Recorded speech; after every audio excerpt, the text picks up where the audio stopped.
Roth 401k or Roth IRA? Which one is better and which one should I invest in first? I'm going to give you a complete comparison chart between the Roth IRA and Roth 401k, so feel free to click the chapters below this video if you don't want to skip ahead. And if you don't have a 401k because you work for public schools, ministers, hospitals, or other tax-exempt organizations, I'm going to put your 403b in the same category as the 401k because they're pretty much identical.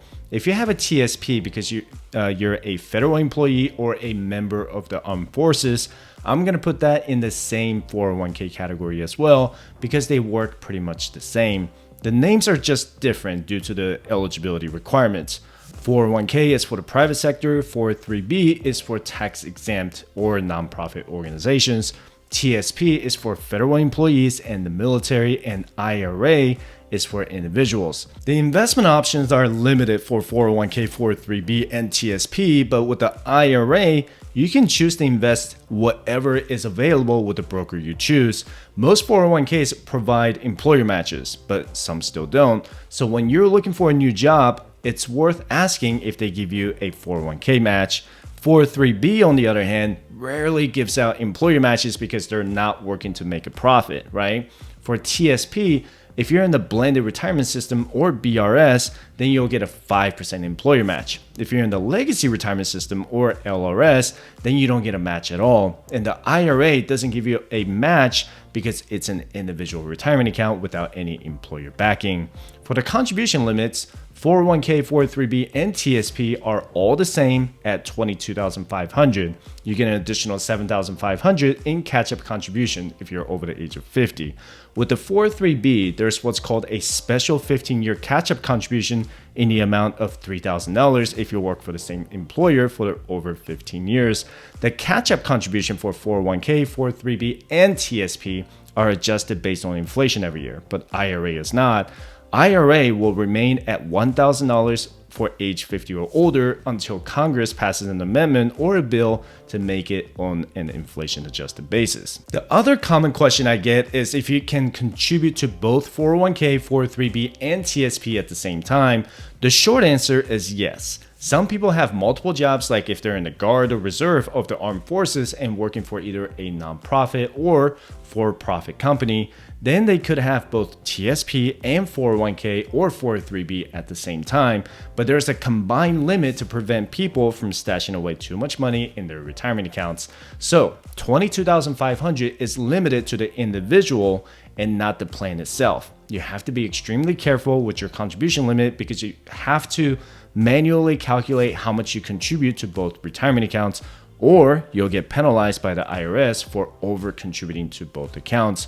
Some people do half the contribution limit to the TSP and the other half to the 401k to take advantage of the employer matches from both organizations. Because the employee portion of their contribution is $22,500 for the year 2023, but the employer contribution combined is up to $66,000 or $73,500 if you're 50 or older. Let me know in the comment section down below if you get a crazy amount of employee compensation from your employer. I would love to know how much you're getting this year or last year. If you just have the 401k and IRA, you can always contribute to your IRA and 401k at the same time. So you could invest $6,500 in your IRA and $22,500 in your 401k, which is a total of $29,000. This amount doesn't include your employer match in your 401k. So if you're 50 or older, that's $7,500 investing in your IRA and $30,000 investing in your 401k. And don't forget to get my financial independence resources, including my investment calculator spreadsheets, for absolutely free by visiting firesightchat.com/contact. You can also check out my Fireside Chat shop to check out the books and equipment I use at firesightchat.com/shopping. So if you had a Roth 401k and a Roth IRA, which one is better and which one should you prioritize? Both Roth accounts are funded with your after-tax dollars, which means that you're contributing with the money you already pay taxes on. Once you get to your retirement age, you can withdraw the earnings and interests tax-free and penalty-free. With the IRA, there's an income limit before you can make any direct contributions. If you're above the income limit, then you will have to do what's called a backdoor Roth IRA conversion, and I'll link this video in the description below. For the tax year 2023, the Roth IRA income limit for single individuals is $153,000, and the phase-out range begins at $138,000. The Roth IRA income limit for married couples filing their taxes jointly is $228,000, and the phase-out range begins at $218,000. And the phase-out range is basically the proration of how much you can directly contribute to your Roth IRA. With the Roth 401k, there's no income limit. It doesn't matter if you make $75,000 a year or $200,000 a year, you can contribute to your Roth 401k up to $22,500 as an employee in after-tax dollars, or $30,000 if you're over the age of 50. The Roth IRA has a lower contribution limit of $6,500 with the income limit. So if we're just comparing the contribution and income limits, the Roth 401k is a better way to go. But then again, you always have the option to do the backdoor Roth IRA by converting from traditional IRA to a Roth IRA. And if you need help with your personal finances, like creating a budget or savings plan to achieve your financial independence, you can schedule a free one-on-one 20-minute financial coaching session by visiting financialcheck.com/coaching. And if your employer offers employer matching, then that's more money going into your 401k. The Roth IRA doesn't come with employer matching because, again, this is your individual retirement account. Whenever you get an employer match, keep in mind that the employer portion of the money is going to your traditional 401k because it's in pre-tax dollars. The new 401k law that just passed will allow you to move that money into your Roth 401k if you choose to pay the taxes now. And for the Roth IRA custodian, it's easy to pick and choose whichever brokerage you want. And when I had my 401k with the private sector company I worked for, they had a contract with Vanguard to be the custodian of my 401k. I couldn't move that to Fidelity or Schwab because my employer dictated who would manage my 401k. So I just opened both my traditional and Roth IRAs with Vanguard to make things easier because I was doing a mega backdoor Roth, which is a video for another day. And you don't have to have your IRA in the same brokerage company as your 401k.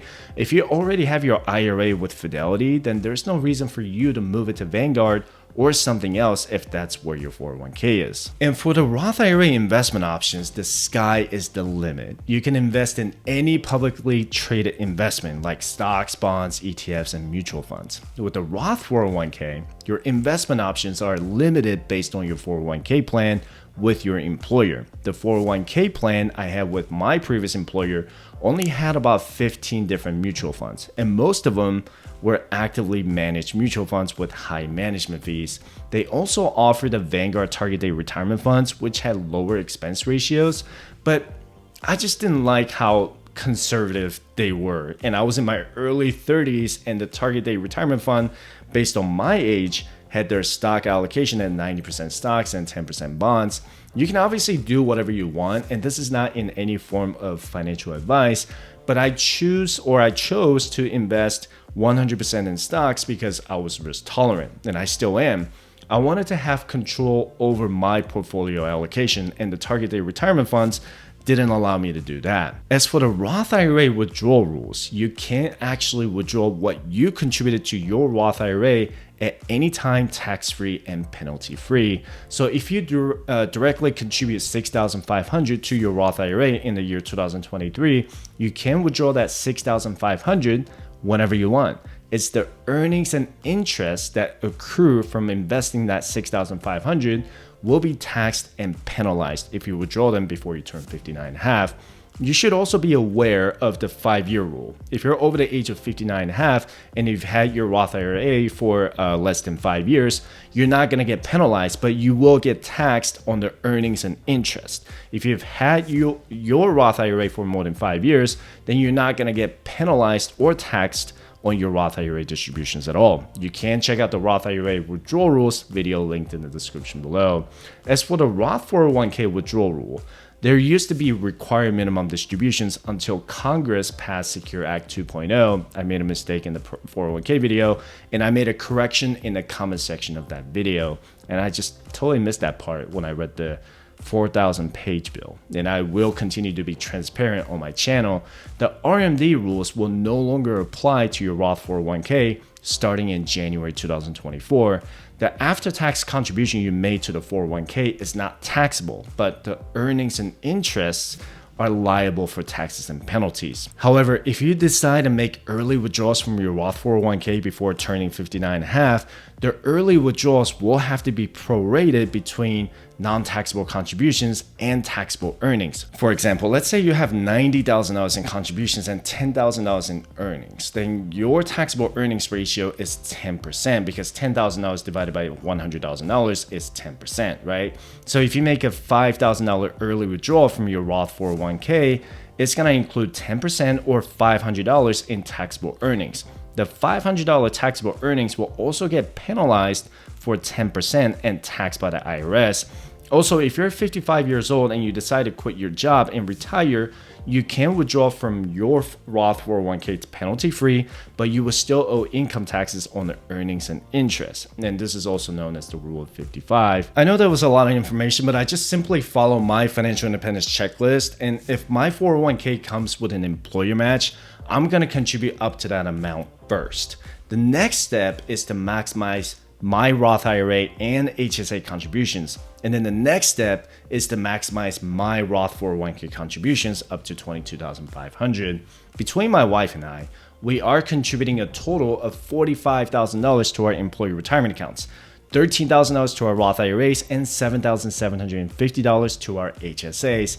If I include both of our employer matches, we're investing a total of $72,000 just in our retirement accounts. It'll only take 8 years to reach $1 million in our retirement portfolio if we make at least 8% in annualized return. Now, that's the power of compound interest. And if you want to learn more about how to invest in your Roth IRA and HSA to achieve financial independence, be sure to check out these 2 videos. So with that said, I appreciate you watching my video. Don't forget to subscribe, and I hope to see you in the next video. Have a good one.